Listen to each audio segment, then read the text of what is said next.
Bonjour chers auditeurs de l'ODJ Média.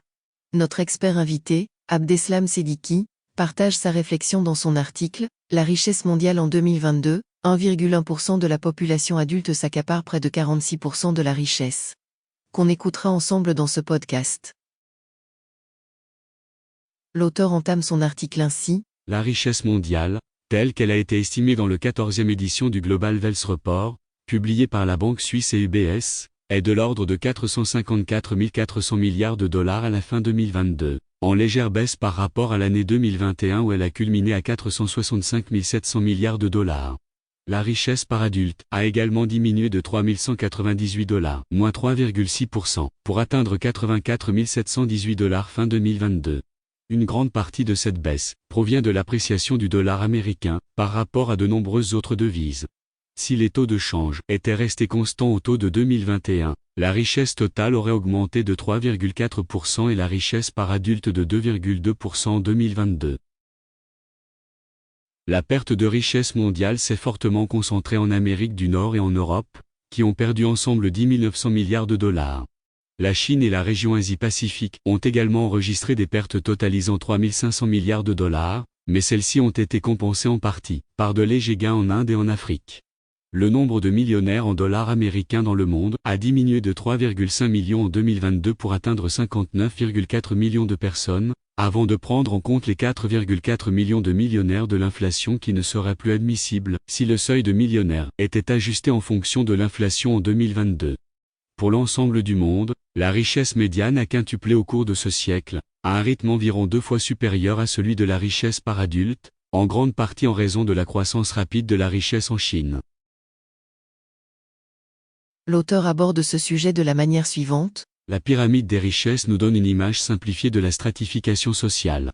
À la base, on trouve la catégorie des détenteurs de faibles richesses, inférieures à 10 000 dollars, et dont le nombre est estimé à 2,8 milliards d'individus, soit 53% de tous les adultes dans le monde, possédant à peine 1,2% du gâteau mondial.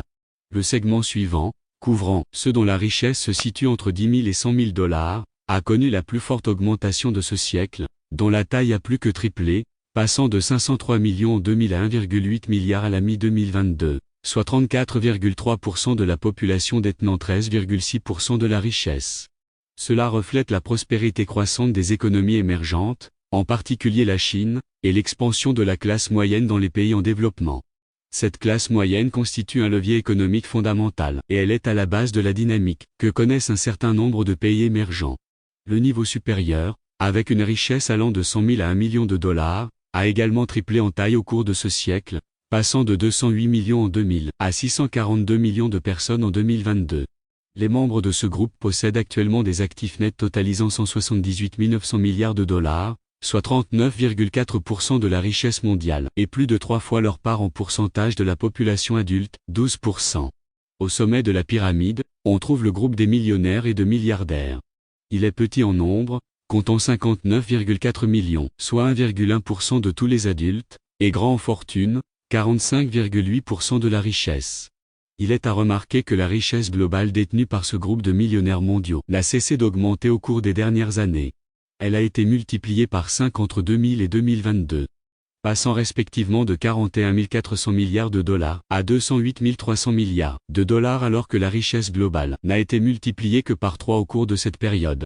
On distingue au sein de ce groupe de millionnaires le sous-groupe des super riches désigné par l'acronyme Ultra High Net Worth Individual et dont le nombre de ceux qui possèdent une richesse supérieure à 50 millions de dollars est estimé à 243 060. 7020 personnes possèdent plus de 500 millions de dollars.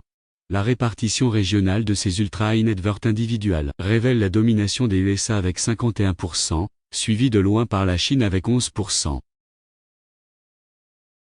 Notre expert précise que le rapport, disponible en anglais, est truffé de données pour faire des analyses fouillées par pays et par région.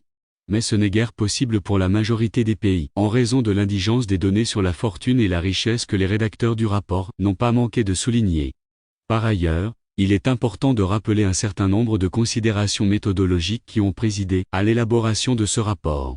Ainsi, la richesse dont il est question est définie comme la valeur des actifs financiers plus les actifs réels, principalement le logement, détenu par les ménages, moins leurs dettes. ce qui nous éloigne de la richesse globale telle qu'elle a été définie dans le rapport marocain sur la richesse. Par ailleurs, seule la richesse détenue par les personnes adultes est retenue excluant la richesse détenue par les enfants, qui peut être importante dans certains pays. Dans tous les cas, selon les projections établies par le Global Wealth Report, la richesse mondiale augmenterait de 38% au cours des 5 prochaines années, pour atteindre 629 000 milliards de dollars d'ici 2027. Monsieur Abdeslam Sediki conclut son article ainsi. Les pays à revenus faibles et intermédiaires seraient à l'origine de 56% de la croissance, bien qu'ils ne représentent que 31% de la croissance actuelle. La croissance des pays à revenus intermédiaires serait le principal moteur des tendances mondiales. On prévoit également que le nombre de millionnaires augmenterait sensiblement au cours des 5 prochaines années pour atteindre 86 millions, tandis que le nombre d'ultra high net worth atteindrait 372 000. Une telle évolution différenciée entre la richesse créée, 38%, et le nombre de millionnaires, 45%, constitue un démenti cinglant à ceux qui continuent encore de croire au mythe de la théorie du ruissellement. Merci d'avoir écouté ce podcast de l'ODJ Media. Et n'oubliez pas de télécharger notre application l'ODJ Mobile sur Play Store et de vous abonner à notre chaîne YouTube l'ODJ TV. Alors, on se dit au prochain podcast de nos experts invités, et à très bientôt, si et seulement si vous le voulez bien.